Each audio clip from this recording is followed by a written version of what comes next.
Ada steel, alloy, dan karbon. Apalagi gitu, apalagi yang harus kita update. Selain itu adalah ada armbar. Dua brand yang Mr. Foy tahu itu yang mengeluarkan sudah dalam bentuk jadi dan siap racing kasarnya. Itu kalau kita baru beli itu biasanya ya, yang pasti akan di-upgrade itu adalah wheelset.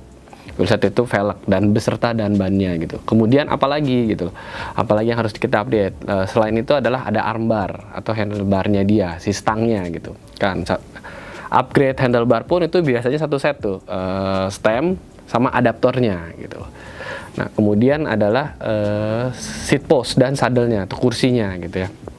Jadi itu adalah part-part yang biasanya di-upgrade. Terkadang pun masih ada yang mengupgrade di luar dari itu, yaitu forknya, penghubung ban depannya itu.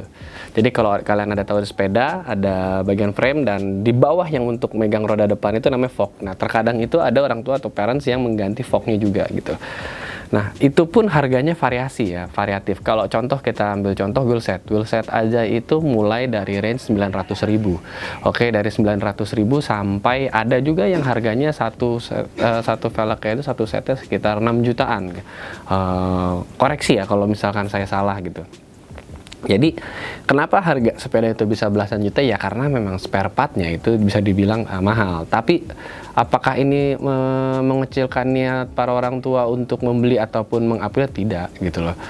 Kalau saya pribadi sih saya akan balik lagi kepada kebutuhan aja gitu loh. Kebutuhan untuk menggunakan sepeda ini gitu.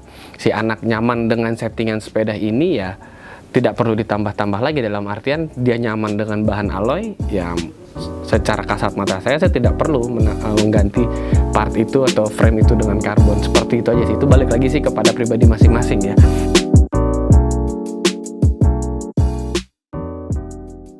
Inilah kesulitan kita para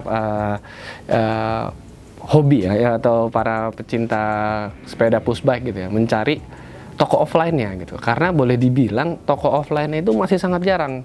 Bahkan brand-brand sepeda sekalipunnya itu tidak memiliki toko offline gitu. Toko offline yang dimaksud ini adalah toko fisik gitu ya. Toko fisik, rata-rata si brand ini tuh tidak punya toko fisik. Yang saya tahu hanya ada beberapa gitu.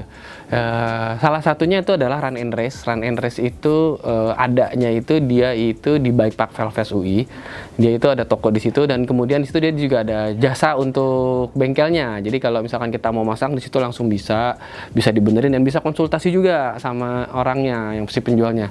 Dan itu nanti mungkin bisa kita undang si orang bengkelnya ini. Itu namanya, kita manggilnya Om Jul, Papa Jul. Teman-teman Ruam UI biasa manggilnya Papa Jul atau Papa Jaf gitu ya. Kemudian yang saya tahu lagi yang punya toko fisik itu adalah Rockfish, itu dengan Om Oki. Orangnya sangat ramah.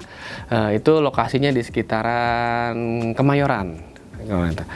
Nah, sebenarnya masih banyak toko-toko lainnya itu, cuman untuk yang Mr. Foy tahu mengenai ada toko offline-nya yang tadi dua ya, karena saya tinggal di daerah Jabodetabek, jadi yang saya tahu mempunyai toko fisik itu.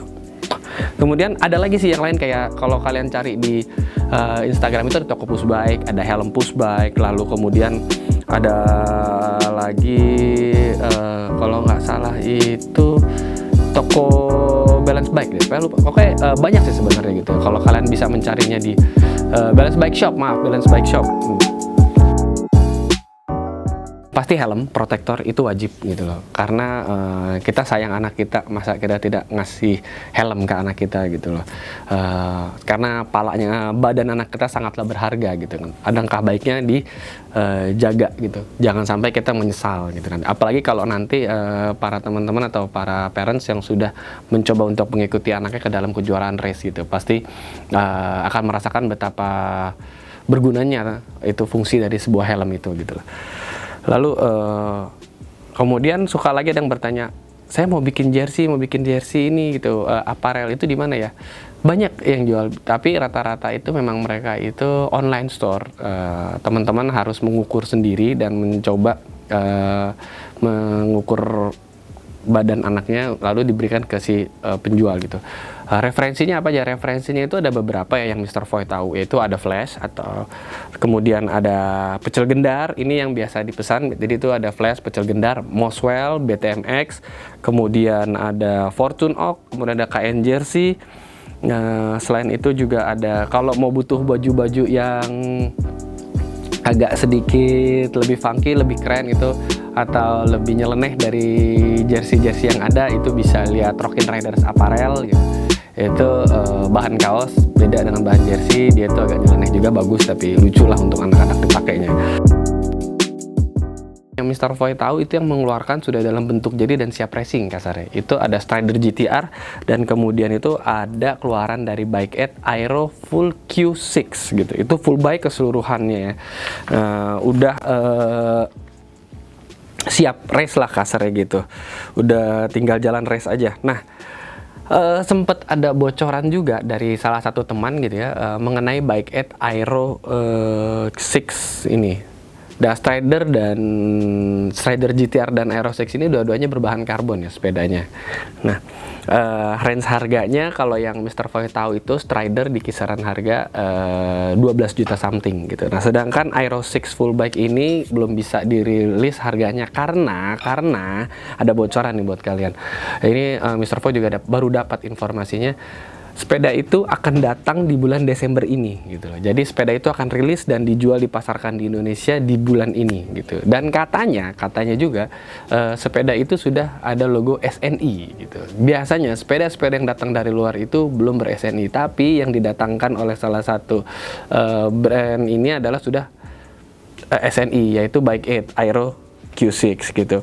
Lalu spesifikasinya apa aja sih yang membuat ini spesial gitu ya? Aero Plus Q6, infonya tuh Desember akan masuk. Yang jelas frame-nya karbon. Satu itu, frame-nya karbon, kemudian wheelset-nya karbon, yaitu T800 karbon, kemudian handlebar-nya karbon, kemudian juga saddle-nya pun karbon. Jadi hampir full sepedanya ini karbon gitu lah. Jadi enteng banget sih, enteng harganya mungkin nantinya ya. Kalau ditanya cocok gak untuk anak saya, balik lagi ke preferensinya gitu, anaknya nyaman atau tidak gitu loh. Nah, untuk berlari di atas sepeda push bike yang berbahan dasar karbon gitu. Dan kalau saya pun penting atau tidak untuk memiliki sepeda karbon, saya akan balikan lagi ke preferensi si orang tua gitu.